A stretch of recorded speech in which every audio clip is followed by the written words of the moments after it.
Hi ha moments en què necessites un canvi de perspectiva. I si en lloc de treure el mòbil treus una ampolla? Aposto per un blanc de llarg recorregut. I jo per una ampolla per obrir el focus. M'hauràs de convèncer.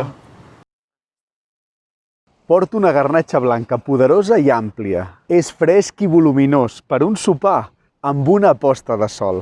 Jo també porto garnatxa de vinya vella i criada en botes. És llarg, generós i botànic, un esclat de fruita i de flors. La garnatxa del Priorat és musculosa, ostres, gambes, qualsevol àpat per menjar amb els dits. És afruitat i té un punt de peres i de préssec. La meva garnatxa és bosc, recorda a flors blanques i a pomes fresques, si és que porta la brisa marina incorporada per un peix de llotja a la sal, uns calamars, unes sípies. És fresc i humit. Visca la garnatxa blanca, autèntica reina de l'estiu. Vins d'horitzó i en firma de dona.